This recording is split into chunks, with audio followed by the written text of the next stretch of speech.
welcome everyone. Thank you so much for joining us today. I'm Maya Elenevsky, the Events and Outreach Manager here at the Center for Contemplative Mind in Society.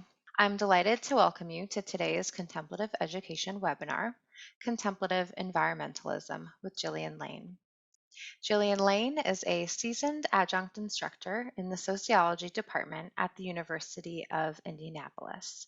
With her expertise as an applied sociologist, certified yoga instructor, and practitioner, Jillian brings a unique perspective of having experience as both a faculty member and a contemplative practice provider. We are so thrilled to work with you, Jillian, and with that, I hand it over to you. Thanks, Maya. And thanks, CMind, for having me present today. I really appreciate it. I'm excited to be here and excited to be kind of in this collaborative environment with you all joining today. So as Maya mentioned, I am a sociology instructor at the University of Indianapolis. I have been a yoga practitioner and mindfulness practitioner for the past 10 or so years, in the last 5 years, a yoga teacher. And as many of you, we have some certified yoga teachers in the room, and I assume we probably do. As I went through my teacher training, there was the program I participated in had a social justice lens, but I think as I went through my certification, it was really clear to me that there was quite a bit of social justice and connections to environmentalism that was innately in the content of yoga theory. And so I wanted to kind of bring this to a group. And really, this is kind of some of the thoughts that I've had over the course of the last few years, and some things I just kind of wanted to bring to the forefront to a community like this to begin, contemplating some of the unique connections that I have found and kind of discovered throughout my exploratory practice of yoga, as well as my academic practice in environmentalism. So I want to start by arriving. So a good old-fashioned mindfulness practice. So if you are in a space that has a window and you're able to move towards that window, I invite you to do so. If you're in a room like me, maybe closing your eyes and imagining that outside space. So making your way towards that window. If you are able, if not, closing your eyes and visually, mentally making your way towards that window. Looking outside to observe what you see. Maybe what you don't see. Or maybe it's something you've never noticed before that's brand new.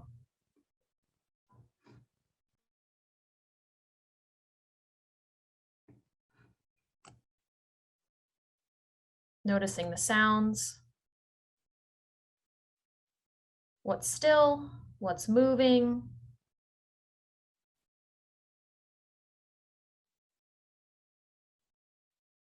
A few more moments to notice.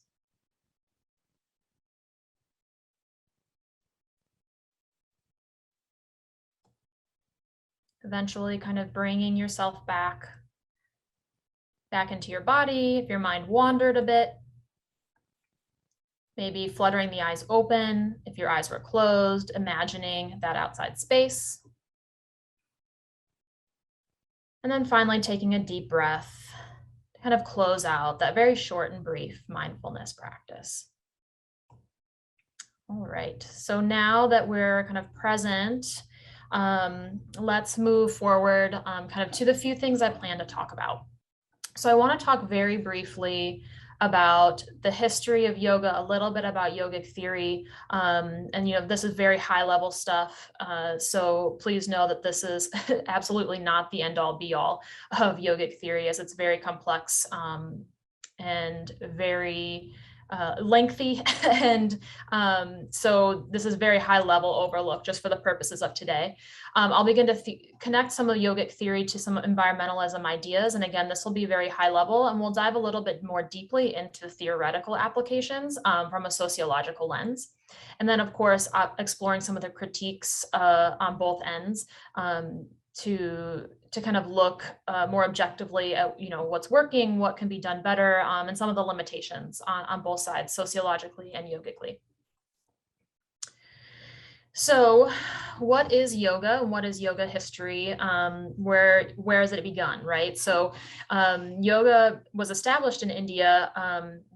Because it's so old, the specific date is kind of unknown, but it goes back as far as 5,000 years ago, some say.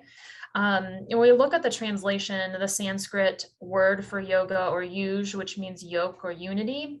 So it's really looking at the unity of, you know, mind, body, spirit, but it's also the unity of ourselves to others, the connection and unity between ourselves and our communities.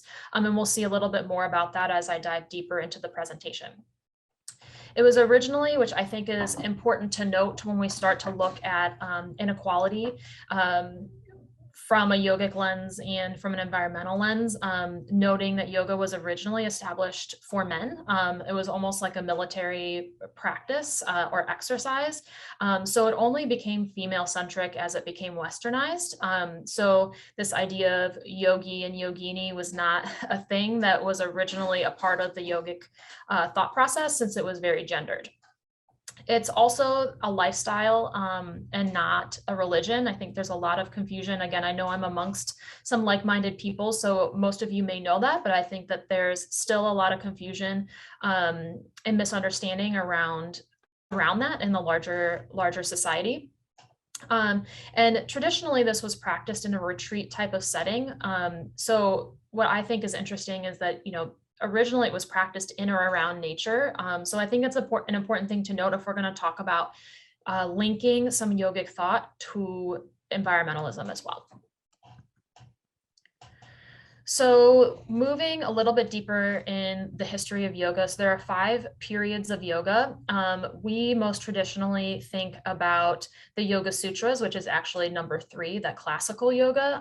Most yoga teacher trainings focus on the Yoga Sutras. However, there are a number of texts that go back even further that that allude to yoga, talk about the practice of yoga, and talk a little bit about some of the theoretical practices behind it.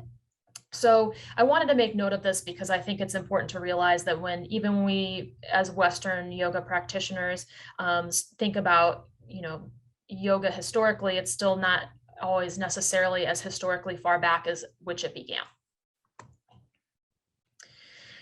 So again, like I said, the Yoga Sutras, this is, you know, one of the really common texts that is used to talk about the history and the theory of yoga.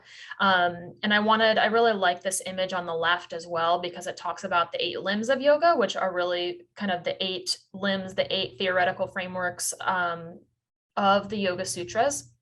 A lot of times the westernization of yoga has had us focus on number 3, the asana, the physical posture of the practice, but you can see there's much more to it. And again, you know, yoga practitioners that are in the group probably know some of these things, maybe some not, but I think it's important to recognize all of these different elements if we're going to be kind of comparing this thought process with environmentalism.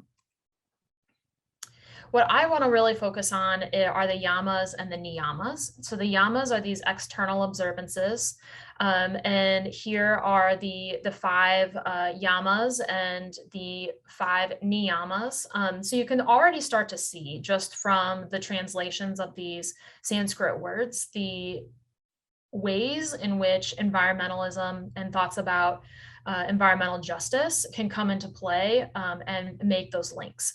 So let's dive a little bit deeper into each of these and look at how the yamas and niyamas can lend a hand towards environmentalism and looking at it through an equity lens. So as I mentioned at the beginning, these are going to be pretty high level connections that I'll make. And then as I apply the sociological theoretical lenses to that, we will dive a little bit deeper. So ahimsa, or non-harming and non-violence, you may have heard of yogis as stressing the importance of being vegetarian or veganism. This arm of yoga, the Yoga Sutras, kind of has lent itself to that interpretation that vegetarianism and veganism is a non-harming way to exist in society. We all also know that, plant-based diets are not just good for us, but they're also good for the environment. So just so that there's some kind of understanding of why there's that connection there. It's a version of translation of the Yoga Sutras. Also the idea of reuse, green energy, the idea of public transportation or reducing pollution, also the concept of clear cutting forests, right? So these are all kind of environmental concepts and environmental advocacy types of initiatives that are non-harming. And honestly, if you think, you could put almost any environmental priority in this bucket, and it goes towards that non-harming, because it's non-harming not just to us as humans on the earth, but the earth itself. So these are just a few that really kind of came to mind as I was thinking through these different elements. So Satya is the idea of truthfulness.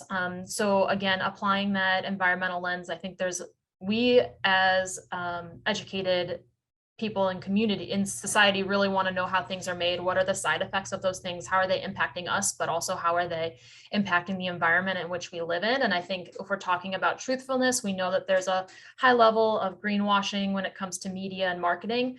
And so I think it's important for us as, important as a yoga practitioner, important as a environmentalist in the society, to really get into the details of how things are made and what the effects of the production of those things are, of really reflecting on the true impact of the environment, the true impact on us as humans living in the environment. There's obviously a lot of misunderstanding around what biodegradability means. That was something else that came to mind as I was thinking about truthfulness. We have concepts and ideas that something is biodegradable, and yet we also know, if we dig deeper, that a lot of times those things take very, very long to biodegrade, and may not be as sustainable as we think.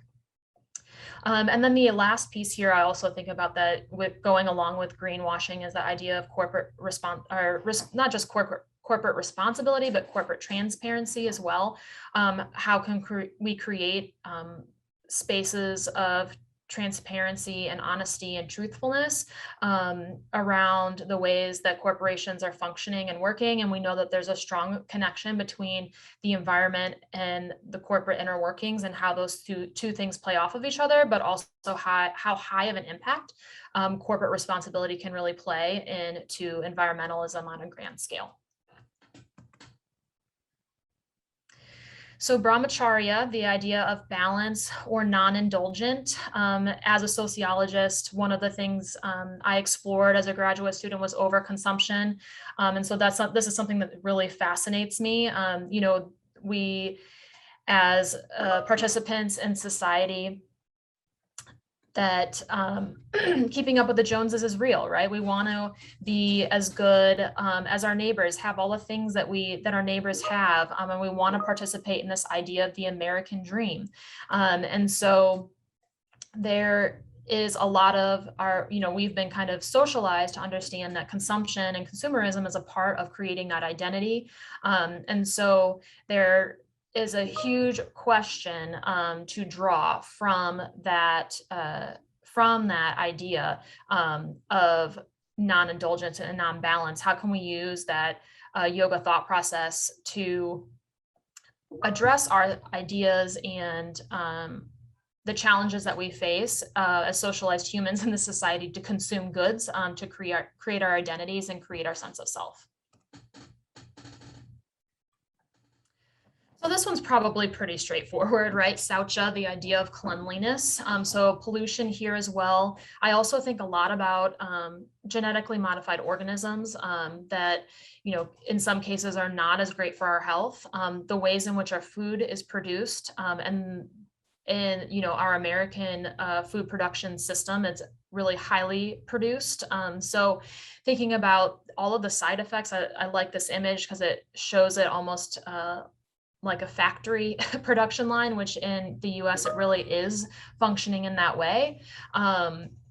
So when we think about cleanliness, it's not just the food that we're eating, the types of products that we're using and putting into the environment, but also the way in which that food is produced. There's also been a lot of talk about toxicity around plastics. So when we think about that idea of the carbon footprint, the toxins that we're putting into our landfill. How are we being the best stewards in terms of creating as clean an environment as we can, and digging a little bit deeper into the ways in which we live and the products that we consume that really abide by this concept of cleanliness.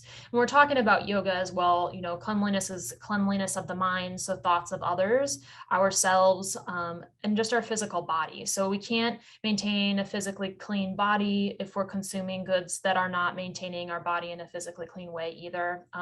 Breathing air that is unclean, consuming water that is unclean, so on and so forth. So you can kind of start to see some of these cyclical concepts kind of coming into play. So tapas is discipline. And I put these two together because I think when we look at it environmentally and from an environmental justice lens, these can kind of play off of each other. So tapas is discipline. Svadhyaya is the idea of self-study. So again, how are we being stewards for our environment? How can our habits be changed, be improved, to better serve our communities through our environmental footprint? So it's that idea of reflection, looking inward, looking at what your daily habits are and how can you make those changes. Also looking at best practices for being mindful of the environment, not just, you know, what are we consuming, what are our habits, but what are we doing to make it a better place? And then also just the idea of greening our lifestyle choices. And we know that, you know, we can't do all of the things all of the time, but, you know, when can we take those steps and when is it possible? And then, you know, that's that kind of self-study and reflection. What is it that I can do? But then it's also upholding that idea of discipline, the idea of sticking to it and maintaining, which, you know, it can be very hard. And I think that's where the self-study comes in as well, right? Like being reflective and being gracious with yourself, but also maintaining that discipline to create long-term change. All right, so Ishvara Pradhyana is to surrender and service to others. So yoga has some other terms that kind of feed into this. So there are tons of different words and ideas and concepts related around community. And so in community gatherings. And so this idea of service to others is kind of constantly perpetuated in other yogic terms and terminology.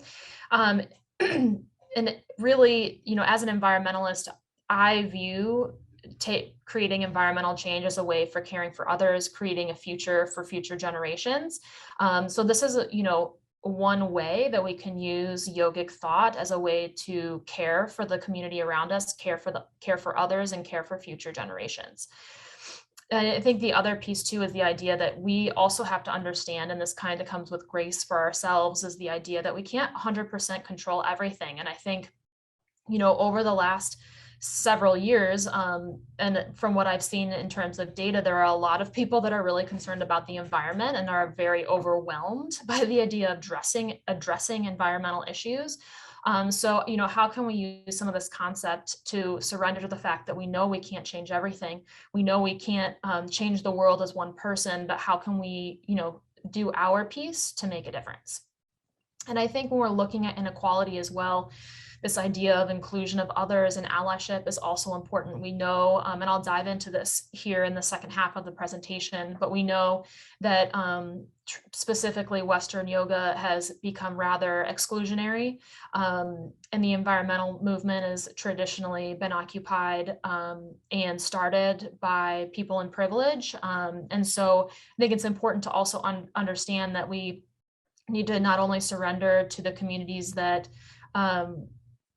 need that extra help, as you know, myself being a white woman and in a place of privilege, surrendering to the fact that I know that I don't know what those individuals need, but know that my job is to be an ally and amplify those voices. So I think it's really interesting to take this kind of concept and apply it in this way, because it's just another avenue in which yogic theory can be applicable. Okay, so there are a couple other themes I want to mention that are just beyond the yamas and the niyamas. So prana, which I'm sure is a word that probably many of you have heard of. Prana is the concept of life force. So I really love this quote. So the idea that energy in us, others, animals, and the earth. So it's really all about the energy that we put forward, but also the energy in the ways that we interact with all of these other pieces of that exist on the earth, but also that we all come from the same place. So again, to me, that's talking a little bit more about the community and all of us being one and coming from a similar place. And so there's this Ashtanga yoga practice closing mantra that I think sums us up really nicely. So may the rulers of the earth keep to the path of virtue for protecting the welfare of all generations. May the religious and all peoples be forever blessed. May all things everywhere be happy and free. So how are we, being the highest piece on the food chain, helping to maintain all of these other things that exist around us and being good stewards of those things, because we are all connected through prana.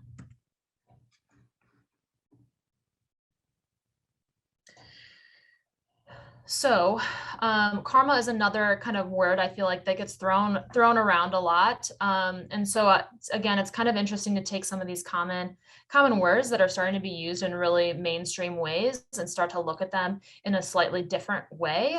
So there's a whole thread of thought practitioners that are interested in eco-karma. I originally started talking about karma, and as I was preparing the presentation, discovered eco-karma, which was a really kind of nice surprise to see that yogis are thinking about this.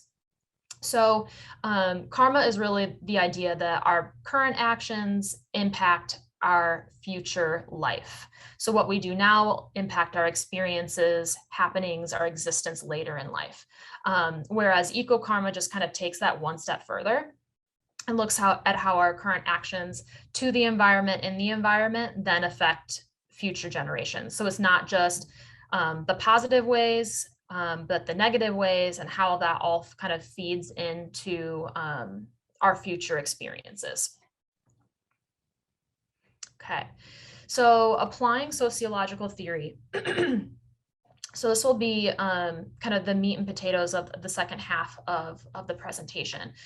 So in my proposal and in the description, you probably noticed that there are themes of racial inequality and disenfranchisement. And this is not only in regards to yoga, but in regards to environmentalism. So I kind of use some yogic theory and some yogic concepts in order for us to unpack some of these things, compare and contrast the yogic experience in the West with the experience of environmentalists and environmental justice as well.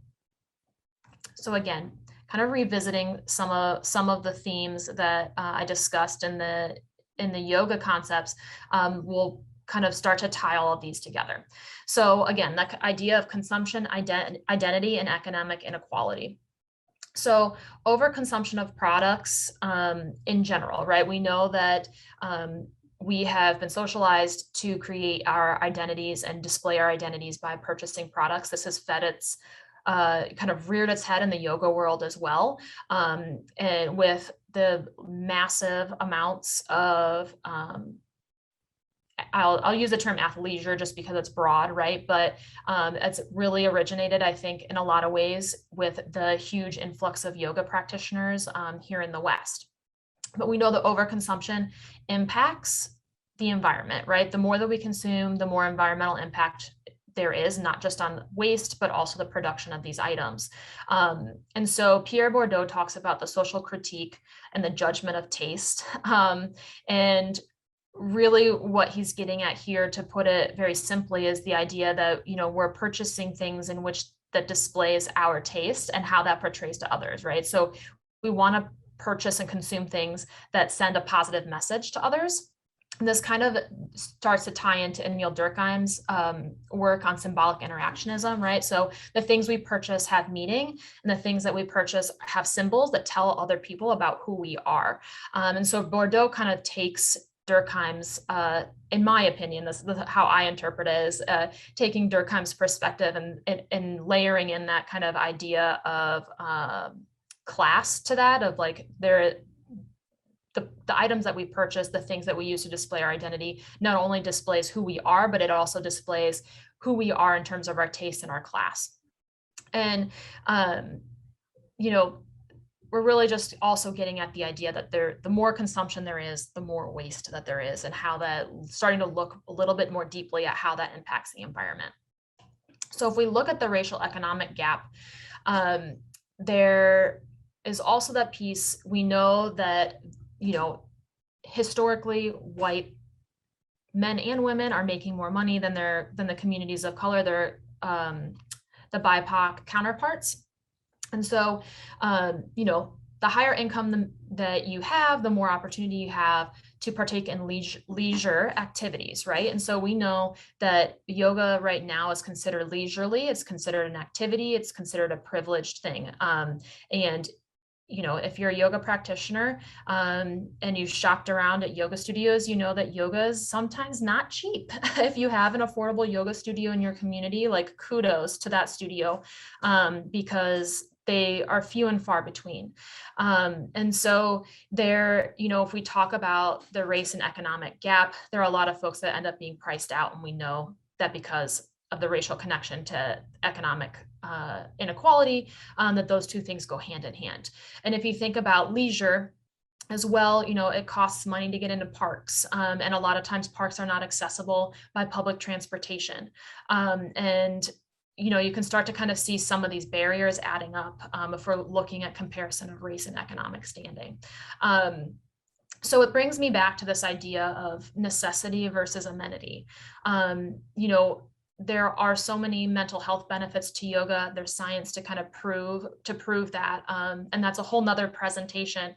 But we also know that there's a lot of mental health benefits from being in nature. And it's interesting to me to think about, you know, to me, those things are necessity, right? If we're talking about affordable ways to maintain mental health, it seems very necessary and an accessible way to do that. However, our society has created systemic barriers that make them less accessible. So I just think that's an interesting dichotomy and an interesting question for us to ask ourselves and to think more about on a systemic level.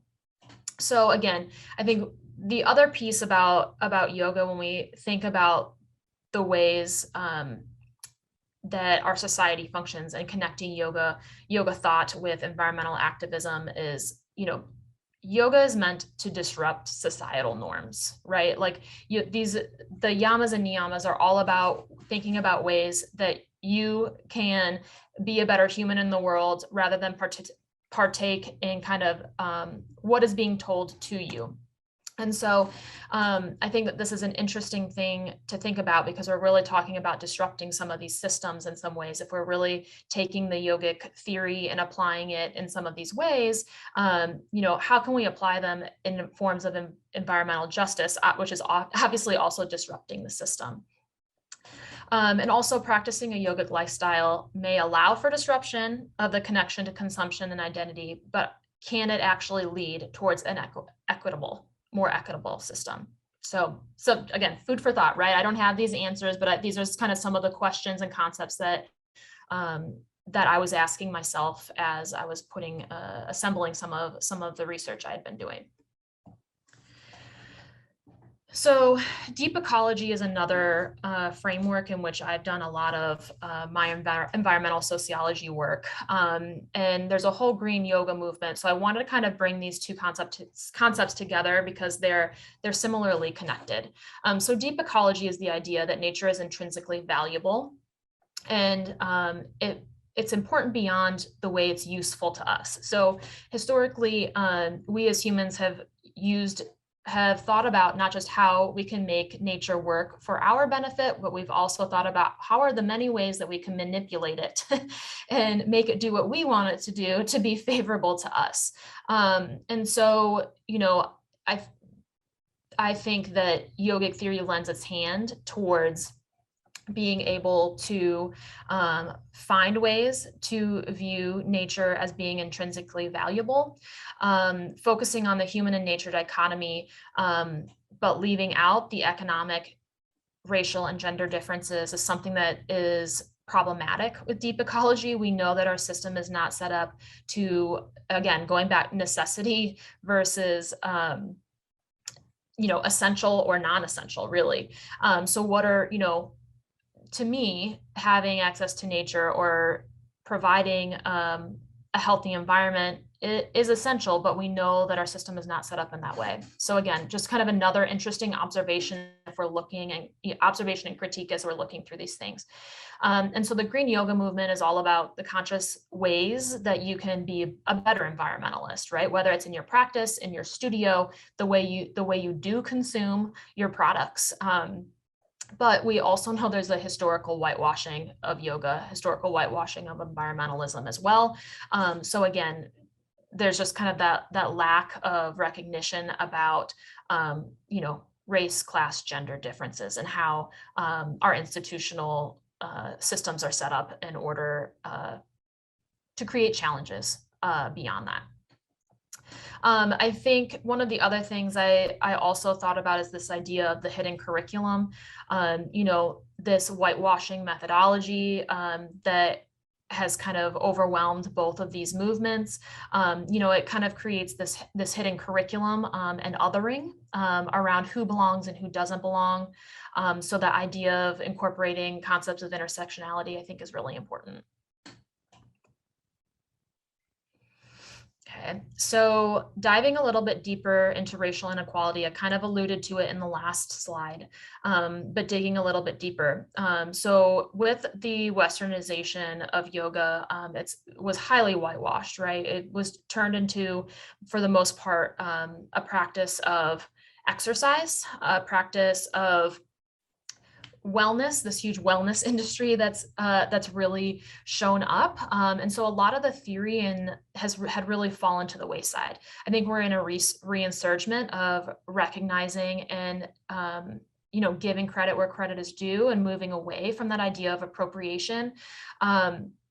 So I think we're moving in a good space, but that's an evolution in the last maybe 5 years. So for a long time, that's been a really big challenge. And walking into studios, a lot of times there's mostly encompassed of white people. And so how is that creating how are we as yogis creating a welcoming space?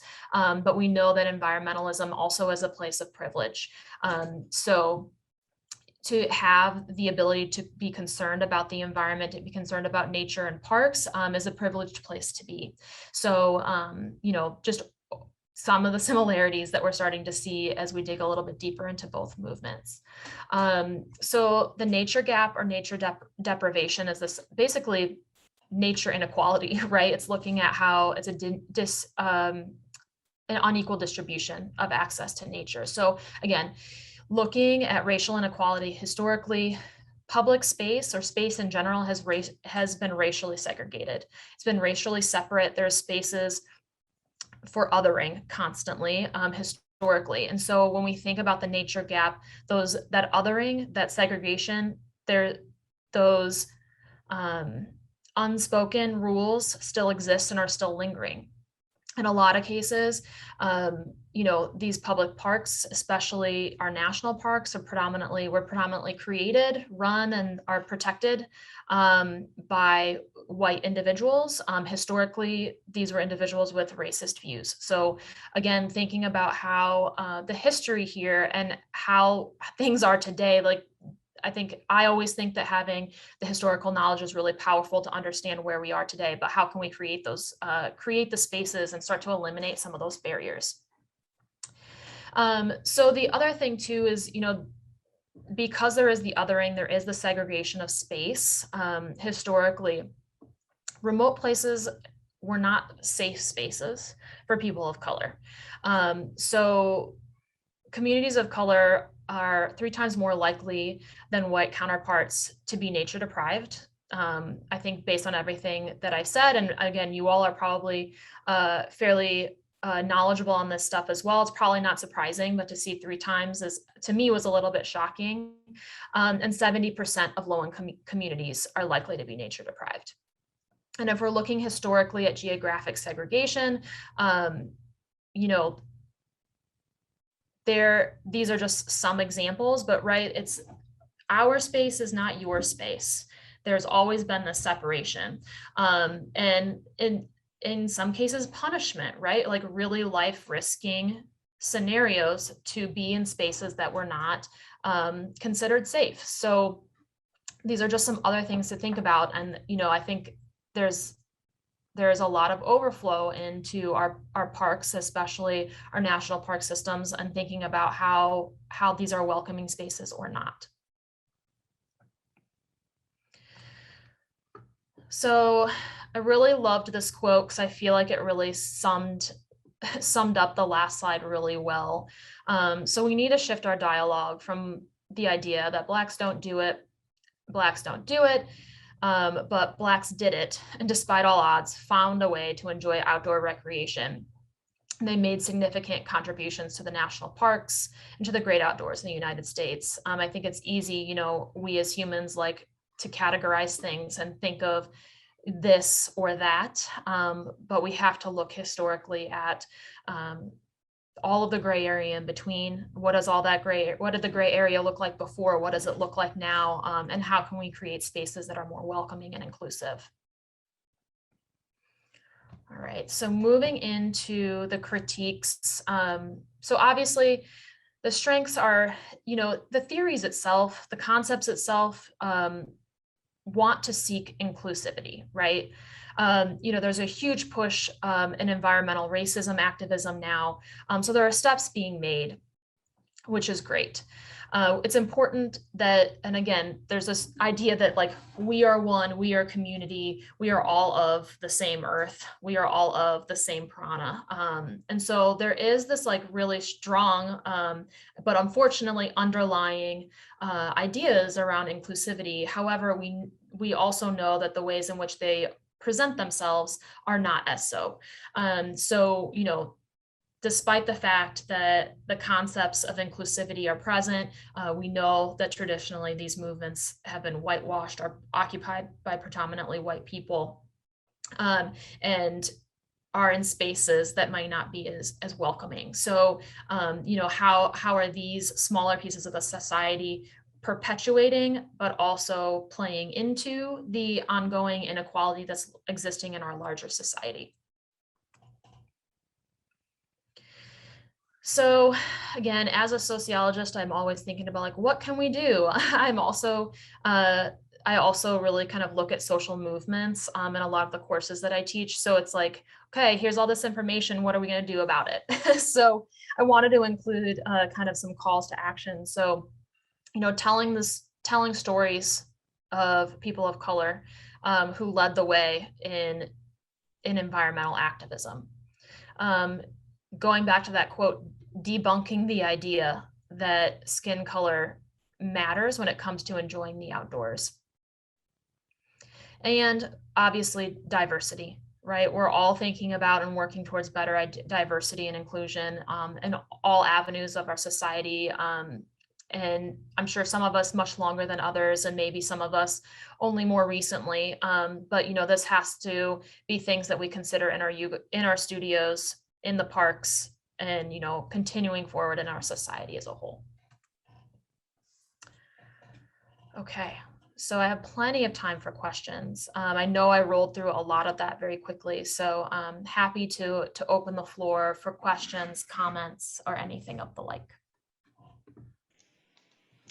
Thanks so much, Jillian. I just wanted to remind participants that you should be able to unmute yourselves, but if you have any hesitations, feel free to use the raise hand function, and the chat is open as well.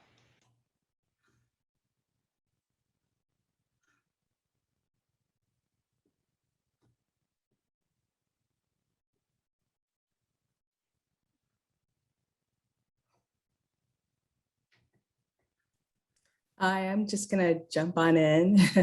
I'm in Balia, and I'm Not sure if I have a question as much as a comment or just things that are on my mind. First, I really appreciate your presentation. I live in Kansas, in Lawrence, Kansas, and I've been really struggling with getting out and about into the outdoors since I arrived. I did my graduate studies in Tucson, Arizona, spent a lot of time out in the desert, hiking and going outside and enjoying myself, and then moved to Tucson, and moved to Lawrence in 2014, right as things were changing with our politics, and Kansas felt very unsafe. And so, and still feels very unsafe in many ways. And so one of the things I struggle with, and part of what I didn't see reflected in your presentation, was that there are people like me who are academics for whom money is not an issue. We have, I'm a double income, no kids, so money is not an issue. The issue is, how do I find safe spaces to go outside? I would love to do yoga, but those spaces are really racialized as white and don't really include me. Even if people are kind and nice and friendly, those spaces really don't include me. A lot of spaces outdoors don't feel safe for me because I am highly visible as a Black person. And so I'm wondering, what are some of the messages, I think, for my white colleagues who don't realize that I'm living in a completely different life from them, even though we should be living the same life, but because of my race, life is very different and I can't engage in the same kinds of activities that they do. So that's kind of my thought, or my thoughts. And I would just add that, when I've had white colleagues say to me, how can I be an advocate for you? How can I stand with you? I tell them simply, just take me hiking. Just come with me and have my back. You don't have to march or protest or do anything. Just help me to lose the 50 pounds I've gained since I've been stuck in the house since 2014. So those are my thoughts. Thank you so much for sharing. I really appreciate it. And yeah, thanks for sharing your experience, being vulnerable enough to do so. I really appreciate it. And it gives me things to consider myself. So I appreciate that.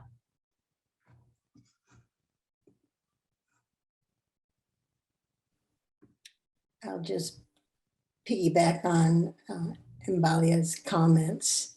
I mean, there are places I would love to go camping, but they're very remote places too.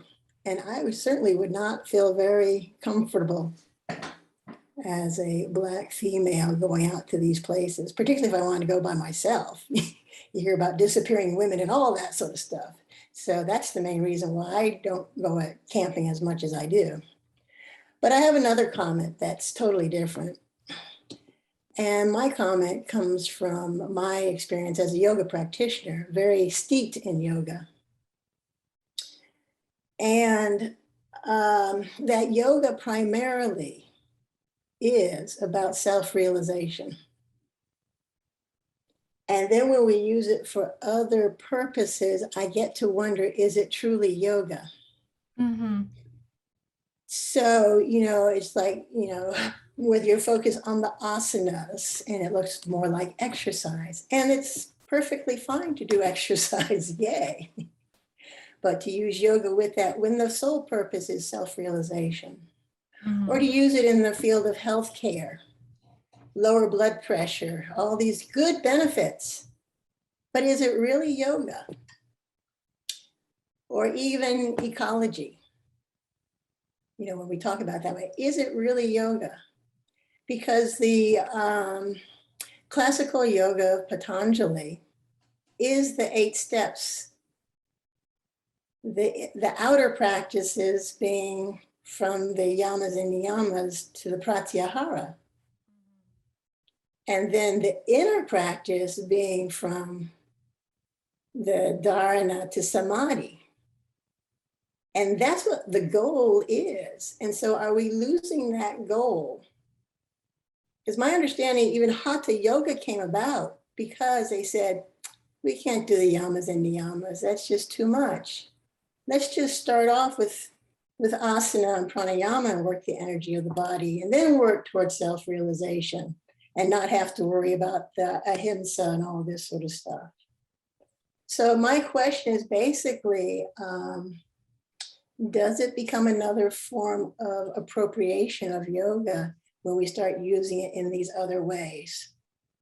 And I so greatly appreciate that comment, because I think that's the question that I have as well. Is I feel like the practice of yoga has taken on this whole advocacy kind of perspective, which I think there's something to be said for it. And I don't want to discount that, because I think, if we can find ways to create better communities, that's great. But that was a question I also asked myself, like, is it still, are we just continuously appropriating, whether it's taking things away or applying them in different ways?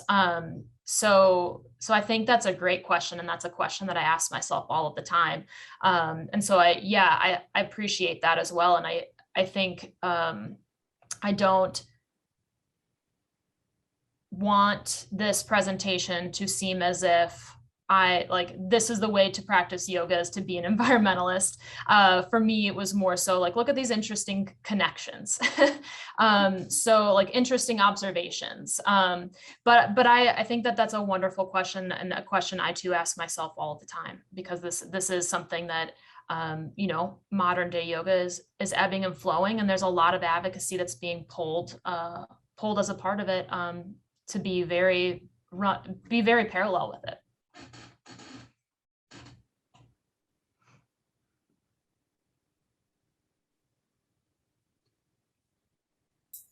Can I just chime in on this one? Jillian, thank you so much for your presentation, and everyone, thank you so much for your comments so far. I really appreciate this presentation because it's helping me think about yoga in, for lack of a better word, more of an applied sense to the everyday life. And I often think about, I also do a lot of meditation, and think about, how do we take what we're doing on our mats out into the world, so that the practice of yoga is the practice of the everyday life. But like actually thinking about suddenly how-tos and checklists, and like clicking into a different mindset, which is that feels very not yogic like, has been a little bit of a challenging for myself. So even though in some ways I like found myself a little bit challenged by the presentation itself, I also really appreciate the inquiry. And I was going to share a link to a school in India that I've been working with. It's called the Bihar Yoga School, and they put out a magazine. It's in Hindi and English.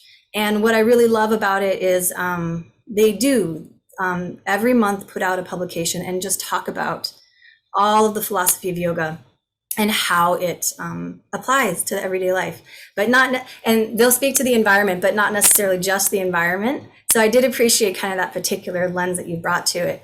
But I think it's sometimes just difficult to find the direct sources to teachers that have been steeped in this lineage from India, and hearing what they have to say. So I just wanted to share that link, because that's been really helpful for me in sort of answering that question.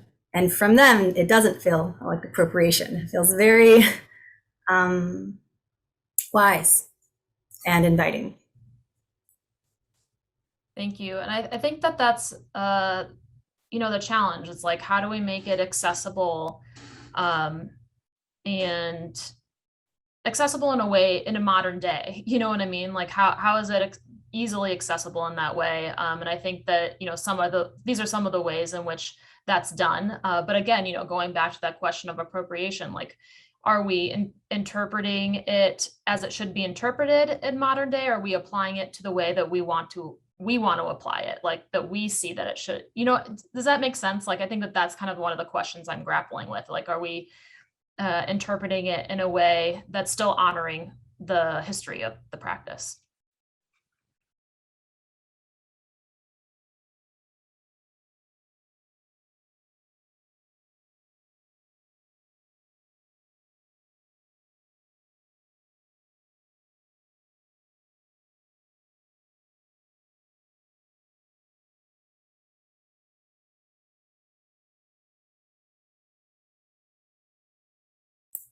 might share an interesting, it's not really a conundrum, but experience I'm having as a yoga. So I am also a yoga instructor.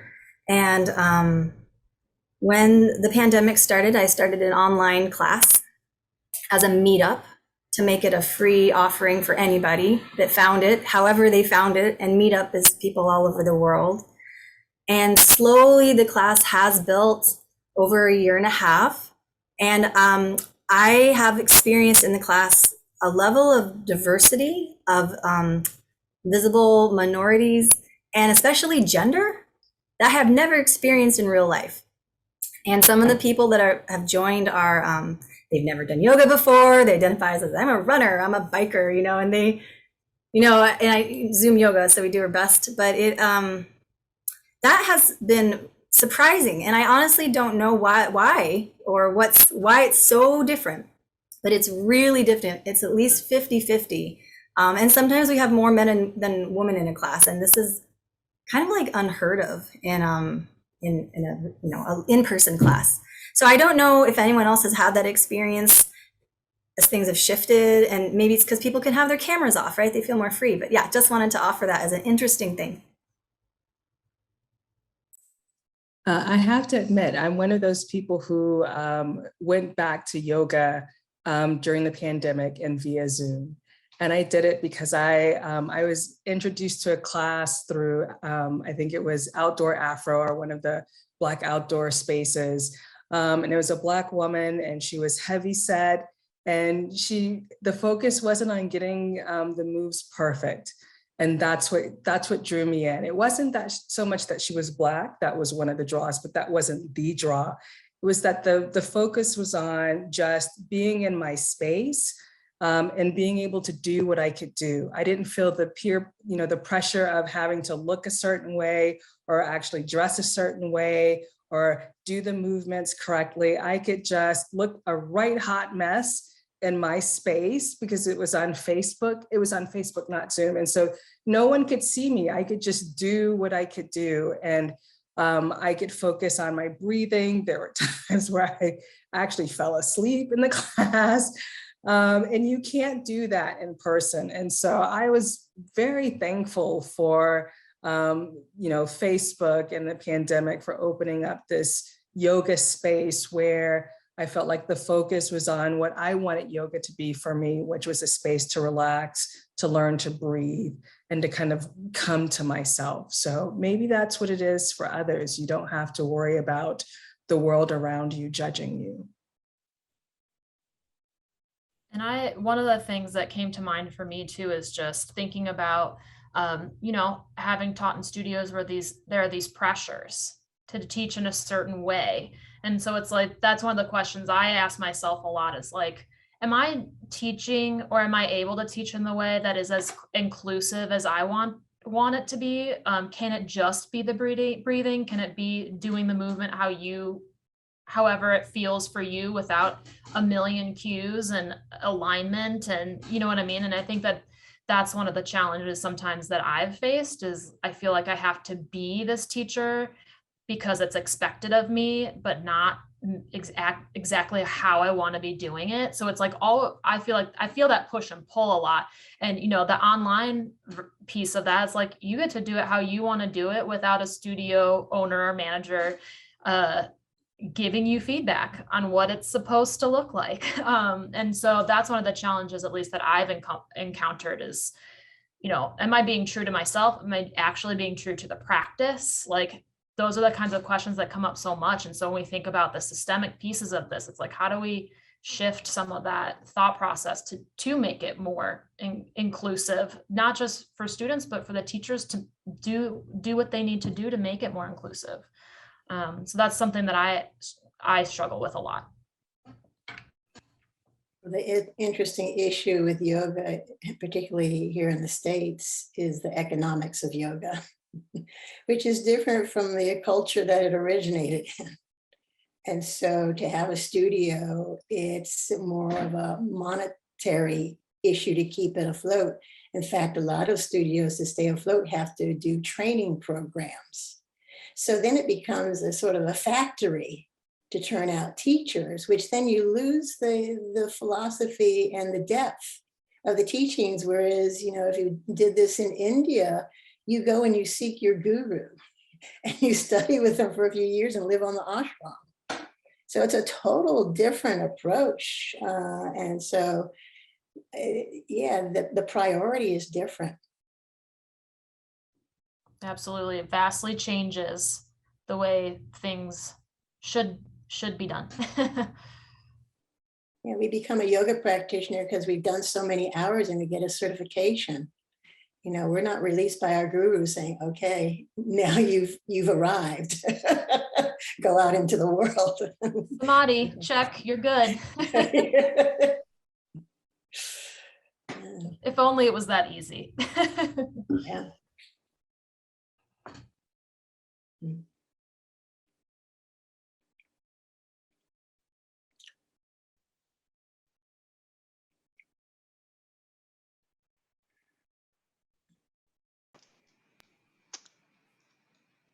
Well, I want to allow for this conversation to continue because I think it's important and something we don't talk about enough. But I am noticing we are at about time. And so if nobody else has any burning questions or feels like they just want to add one more thought, please feel free to do so now. No pressure. Okay, I'm just going to jump in with one more. I don't normally talk this much in these kinds of things. I'm really passionate about these topics. I've started guiding forest bathing. I have these, they're overlapping. All these things to me are connected. And in forest bathing, I also experienced so many people from all of these different walks of life. And I would say these are people that do have more disposable income. But it is an awesome thing to look into because you have a guide. And it's a mindfulness practice. Some of them involve yoga.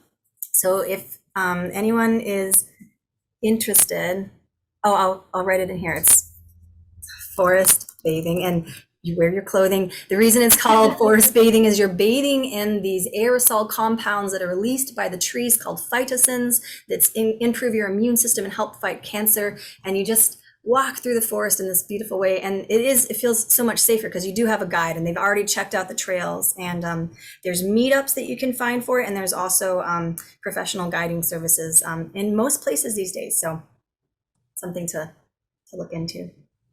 I would love to chat about that offline because I've been reading a lot about it. So I would love to hear some of your perspectives on that. And I put my email in the chat too. So if anyone is interested in connecting, feel free to send me an email. There's obviously a lot more of this conversation. Great. Thank you so much, Jillian, for your presentation.